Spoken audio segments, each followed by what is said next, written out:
નમસ્કાર વિદ્યાર્થી મિત્રો, આજે આપણે ધોરણ 10માં ચેપ્ટર નંબર 13 જેમાં સ્વાધ્યાય 13.1 ના પહેલો દાખલો જોઈશું. પહેલો દાખલો છે આપણી જોડે કે વિદ્યાર્થીઓના એક સમૂહ દ્વારા તેમના પર્યાવરણ જાગૃતિ કાર્યક્રમના ભાગરૂપે એક સર્વેક્ષણ હાથ ધરવામાં આવ્યું. તેમાં તેમણે એક વિસ્તારના 20 ઘરોમાં વનસ્પતિના છોડની સંખ્યા વિશેની નીચેની માહિતી એકઠી કરેલી. બરોબર, આ બધા છોડ છે, બરોબર, છોડની સંખ્યા એની માહિતી એમને એકઠી કરેલી જે આપણને વર્ગ સ્વરૂપે આપી છે. ઘર દીઠ છોડની સંખ્યાનો મધ્યક શોધો. તો અહીંયા આપણને એનો મધ્યક શોધવાનો. અહીંયા છોડની સંખ્યા આપી છે વર્ગમાં અને ઘરોની સંખ્યા આપી છે. તો મધ્યક શોધવા માટે તમે કઈ રીતનો ઉપયોગ કરશો, શા માટે? બરોબર, અહીંયા આટલી માહિતી આપણને આપેલી છે. હવે જુઓ મિત્રો, પહેલાં તો અહીંયા વર્ગ લંબાઈ જોઈ લઈએ. કેવી છે? 0 થી 2 એટલે કેટલી વર્ગ લંબાઈ થાય? 2. 2 થી 4, 4માંથી 2 જાય તો 2, 6માંથી 4 જાય તો 2, 8માંથી 6 જાય તો 2, 10માંથી 8 જાય તો 2, 12માંથી 10 જાય તો 2, 14માંથી 12 જાય તો 2. ટૂંકમાં તમે કોઈ પણ રીતે દાખલો ગણી શકો, 3 રીતમાંથી: સીધી રીત, ધારેલા મધ્યકની રીત કે પદ વિચલનની રીતથી. હવે અહીંયા દેખો, અહીંયા વર્ગ જે આપણને આપ્યા છે, બરોબર, વર્ગ અને એફઆઈ બંને આપણને જે આપ્યા છે એ કેવા છે? એકદમ નાના નાના છે. તો આપણે સીધી ધારેલા મધ્યકની રીત, સીધી રીતનો ઉપયોગ કર્યો તો ચાલે, બરોબર, કારણ કે આપણને બધી શું છે, નાના નાના મધ્યક આપ્યા છે. આપણે સીધી રીતથી જ આને શોધી નાખીએ. બરોબર, છોડની સંખ્યા વર્ગમાં આપી છે, ઘરોની સંખ્યા એફઆઈ આપી છે. આપણે શું જોઈશે? સીધી રીતથી દાખલો ગણશો. તો અહીંયા આપણે સાઈડમાં લખીએ તો કે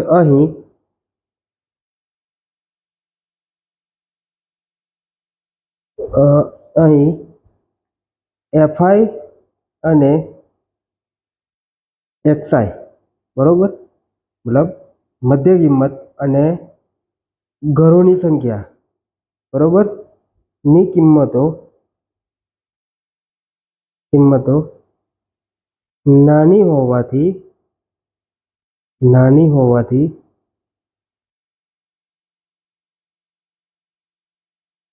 સીધી રીતથી અથવા સીધી રીતનો ઉપયોગ કરશો. નાની હોવાથી મધ્યકની સીધી રીતનો ઉપયોગ કરશો. તો આપણો આ જવાબ થઈ ગયો. મધ્યક શોધવા માટે કઈ રીતનો ઉપયોગ કરશો અને શા માટે. હવે આપણે મધ્યક શોધીએ. તો પહેલાં અહીંયા શું જોઈશે? મધ્ય કિંમત, બરોબર, વર્ગમાં આપી છે એટલે મધ્ય કિંમત શોધશો. તો અહીંયા લખશું મધ્ય કિંમત, જેને આપણે શું કહીએ છીએ? એક્સઆઈ. હવે આપણે મધ્યક શોધવાનું સૂત્ર શું છે? તો મધ્યક એક્સ બાર બરાબર સિગ્મા એફઆઈ એક્સઆઈ ભાગ્યા સિગ્મા એફઆઈ. એટલે અહીંયા આપણને શું જોઈશે? એફઆઈ અને એક્સઆઈની જરૂર પડશે. હવે પહેલાંની મધ્ય કિંમત શોધીએ તો 2 + 0 2, 2 ભાગ્યા 2 એટલે મધ્ય કિંમત કેટલી આવે? 1. 4 + 2 6, બરોબર. મધ્ય કિંમત કેવી રીતે શોધીએ? ઉર્ધ્વ સીમા વત્તા અધર સીમા. 4 + 2 6, 6 ભાગ્યા 2 એટલે કેટલા થાય? 3. 6 ને 4 10, 10 ભાગ્યા 2 એટલે કેટલા થાય? 5. 8 ને 6 14, 14 ભાગ્યા 2 કરીએ એટલે કેટલા થાય? 7. 10 ને 8 18, 18 ભાગ્યા 2 એટલે કેટલા થાય? 9. 12 + 10 એટલે કેટલા થાય? 22 ભાગ્યા 2 એટલે 11. 14 + 12 26, 26 ભાગ્યા 2 એટલે કેટલા થાય? 13. મળી ગયું. હવે શું છે? એફઆઈ અને એક્સઆઈનો ગુણાકાર કરવાનો, બરોબર. આને આનો ગુણાકાર કરવાના છે આપણે, બધા વચ્ચે ગુણાકાર કરવાનો. તો લખીએ આપણે 1 × 1 1 થાય, 3 × 2 6, 5 × 5, 5 + 7 35, 6 × 9 54, 11 × 2 22 અને 13 × 39. છેલ્લે આપણે શું લખશું? તો કે આપણે અહીંયા શું જોઈએ? સૂત્રમાં સિગ્મા એફઆઈ એક્સઆઈ અને અહીંયા શું જોઈએ છે? Sigma FI. સિગ્મા એફઆઈનો આપણે સરવાળો કરીએ તો 2 ને 1 3, 1 ને 2 3, 3 ને 1 4, 4 ને 5 9, 9 ને 6 15, 15 ને 2 17, 17 ને 3 20. એટલે આપણો એફઆઈ કેટલો આવ્યો? 20 આવ્યો. એવી રીતે અહીંયા કરીએ ગુણાકાર, સરવાળો કરીએ એફઆઈ એક્સઆઈનો તો 1 ને 6 7, 7 વત્તા 5 કેટલા થાય 12, 12 વત્તા 35 એટલે કેટલા થશે 47, 47 વત્તા 54, 47 વત્તા 54 એટલે 101, 101 વત્તા 22 123 વત્તા 39 એટલે કેટલા થાય 162. તો અહીંયા કેટલા લખશું 162. હવે આ જે કિંમત મૂકી છે આપણે સૂત્રમાં મૂકીએ. માટે x બાર બરાબર સિગ્મા fi કેટલો મળ્યો 162. સિગ્મા fi કેટલો છે 20. 162 સાઈડમાં આપણે ભાગા કરીએ 162 ભાગ્યા 2 તો 2 8 16 ઉપરથી ઉતાર્યા 2 એકા 2 સોરી 2 એકા 2 કેટલા થયા 81 જવાબ આવ્યો. 81 ભાગ્યા 10 કેમ આ રીતે કર્યું કે 2 ગુણ્યા 10 કરેલ આપણે એટલે આ કેટલું થાય 81 ગુણ્યા 2 કરીએ એટલે કેટલા આવે 162. હવે કેટલો આવશે અહીંયા મધ્યક 81 ભાગ્યા 10 એટલે 8.1 એટલે અહીંયા આપણે લખશું નીચે કે ઘર દીઠ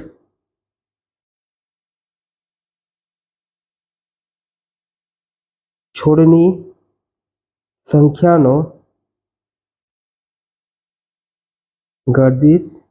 છોડની સંખ્યાઓનો મધ્યક 8.1 છે. તો મિત્રો આપણો અહીંયા પહેલો દાખલો અહીંયા પૂર્ણ થાય છે. ત્યારબાદ આપણે બીજો દાખલો જોઈએ. બીજા દાખલામાં શું કહે છે એક ફેક્ટરીમાં 50 કારીગરોના દૈનિક વેતનના નીચે આપેલી આવૃત્તિ વિતરણનો વિચાર કરો. બરોબર, જ્યાં દૈનિક વેતન છે એમનું અહીંયા આપણને આપેલું છે.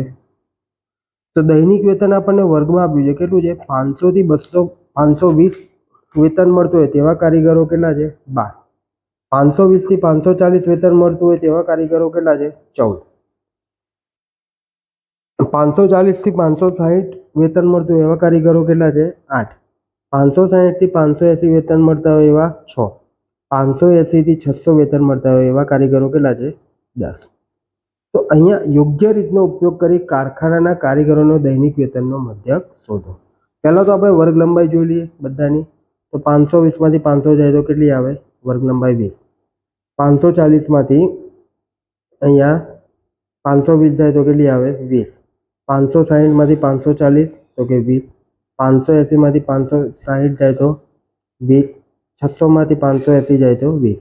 ટૂંકમાં અહીંયા બધી વર્ગ લંબાઈ આપણને કેટલી છે 20 ની મળે છે. એટલે આપણે ત્રણેય રીતનો ઉપયોગ કરી શકીએ છીએ.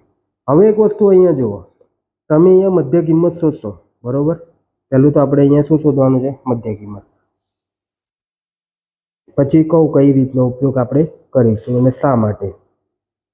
અહીંયા મધ્ય કિંમત શોધીએ તો 520 વત્તા 500 એટલે કેટલા 1020 થાય. 1020 ના અડધા કેટલા થાય 510 થશે.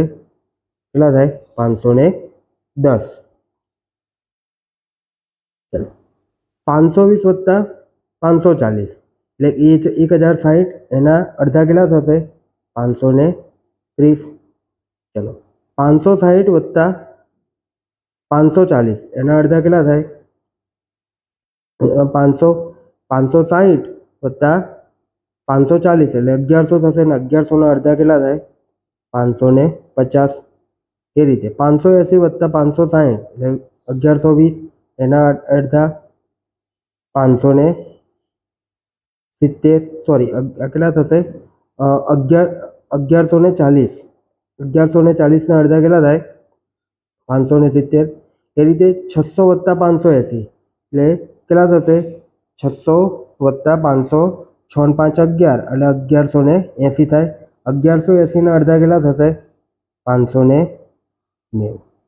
હવે દેખો મિત્રો, અહીંયા આપણે ધારેલા મધ્યકની રીતથી શોધશું તો મધ્ય fi આપણો જે છે xi સોરી એ કેવા છે બહુ મોટી સંખ્યામાં મળે.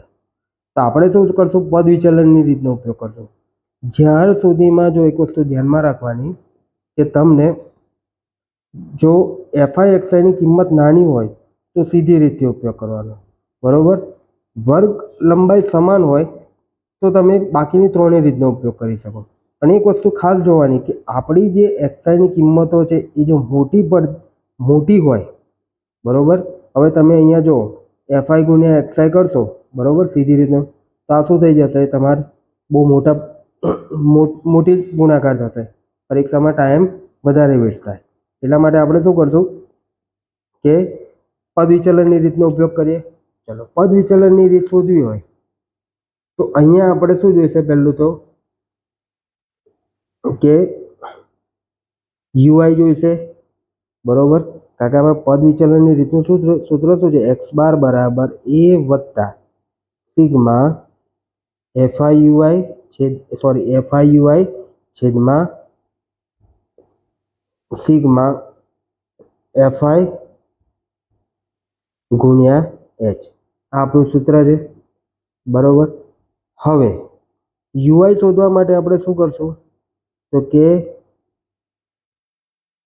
યુઆઈ બરાબર એક્સઆઈ માઇનસ એ ભાગ્યા એચ. આપણી વર્ગ લંબાઈ કેટલી હતી? તો અહીંયા લખી દઈએ કે વર્ગ લંબાઈ એચ બરાબર 20 છે, બરોબર. તો અહીંયા આપણે ગણીએ ડાયરેક્ટ. તો પહેલાં તો શું કરવું પડશે? કોઈક મધ્યક ધારવો પડશે. તો અહીંયા હું 550ને હું મધ્યક ધારી લઉં છું, એટલે એ ધારી લીધા. ચાલો, એક્સઆઈમાંથી એ બાદ કરીએ એટલે કેટલા આવે? 0. એક્સઆઈ માટે 530માંથી 550 જાય એટલે કેટલા આવે? -20. 510માંથી 550 બાદ કરીએ તો કેટલા આવે? -40. એ રીતે 570માંથી 510 જાય તો કેટલા વધે મિત્રો? 20. અને 590માંથી 550 થાય તો કેટલા વધે? 40. એટલું મળ્યું. એને ભાગ્યા એચ કરશું એટલે કે 20 અહીંયા 20 ભાગ્યા 20 થયું. તો જવાબ કેટલો આવે છે? અહીંયાથી કરીએ 20 ભાગ્યા 40 ભાગ્યા 20 એટલે કેટલા આવે? -2. સમજ પડે છે ને મિત્રો કેવી રીતે લખું? -2. 20 ભાગ્યા 20 એટલે -1. 0 ભાગ્યા 20 એટલે કેટલા આવે? 0. 20 ભાગ્યા 20 એટલે કેટલા મળશે? 1. 40 ભાગ્યા 20 એટલે કેટલા મળે? 2. બરોબર. પહેલા એક્સઆઈ માઇનસ એ કરી લીધું અને પછી ભાગ્યા વર્ગ લંબાઈ એચ કરી લીધી. હવે આપણે શું મળવા? છેલ્લા ખાનામાં શું લેવાનું છે? FI UI. તો લખીએ એફઆઈ યુઆઈ નો ગુણાકાર કરવાનો. તો એફઆઈ એટલે કે આ સંખ્યા, યુઆઈ એટલે કે અહીંયા જે મળ્યું. હવે દેખો અહીંયા 12 ગુણ્યા -2 એટલે કેટલા થાય? -24. 14 ગુણ્યા -1 એટલે -14. 8 ગુણ્યા 0 એટલે 0. 6 ગુણ્યા 1 એટલે 6. 10 ગુણ્યા 2 એટલે કેટલા થાય? 20. ચલો, હવે શું કરશો? આ બેનો સરવાળો કરે કેટલો થાય? 26. અને 24 અને -14 નો સરવાળો કરે એટલે કેટલા થાય? -38 થાય, બરોબર મિત્રો. આટલું થયું. હવે શું કરશું? -38માંથી 26 ને બાદ કરશું, પ્લસ કરીએ, આ બેનો સરવાળો કરીએ તો 38માંથી -38 વત્તા 24 કરીએ આપણે એટલે કેટલો જવાબ આવે? તો કે 38 - 24 જો ના ખબર પડે તો કેટલો જવાબ આવે? 14. એટલે કે સિગ્મા એફઆઈ યુઆઈ કેટલો મળ્યો આપણને? -14 મળ્યું. એ રીતે અહીંયા, બરોબર, સિગ્મા એફઆઈ કેટલું થાય?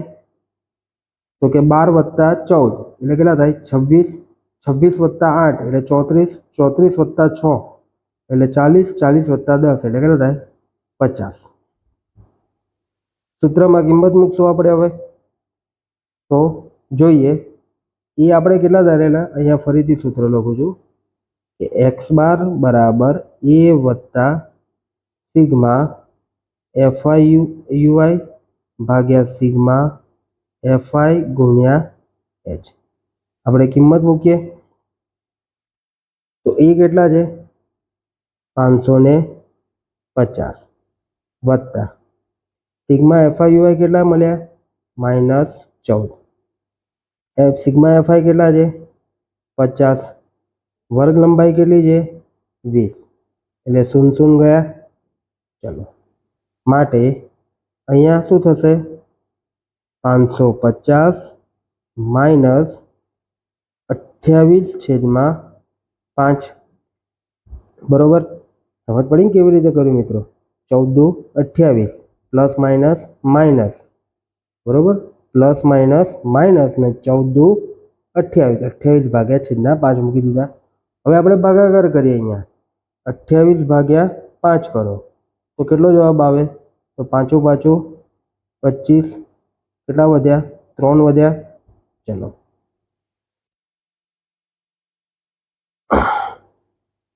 અહીંયા આપણે ભાગાકાર કરીએ. 28/5 તો 5 5 25 એટલે કેટલા વધ્યા? 3. દશક લઈને ભાગ ના ચાલે એની શૂન મૂકીએ અને 5 6 30 એટલે જવાબ કેટલો આવશે આપણો? તો કે 5.6. ભૂલ પડે છે કહીએ? ક્યાંક ભૂલ પડી છે આપણે. ક્યાં પડી છે? 38માંથી 26. ઓકે, અહીંયા ભૂલ છે. 38 -38 + 26 એટલે કેટલા થાય? -12 આવે. આપણે ભૂલમાં 14 લખ્યા છે. સુધારી દઈએ 12. અહીંયા કેટલા થઈ જશે?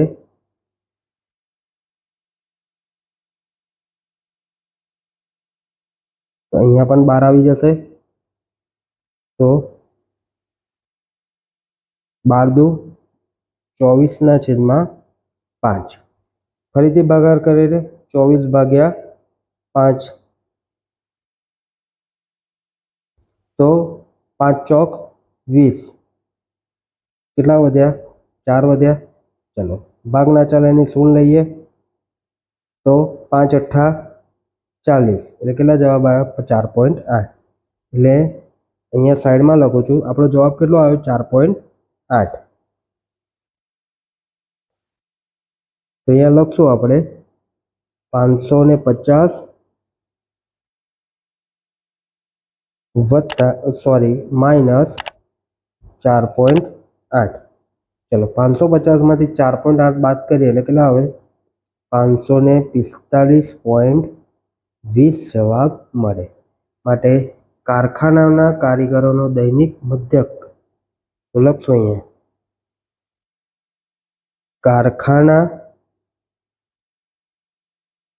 કારખાનાના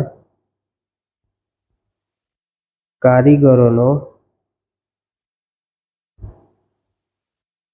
દૈનિક વેતનનો મધ્યક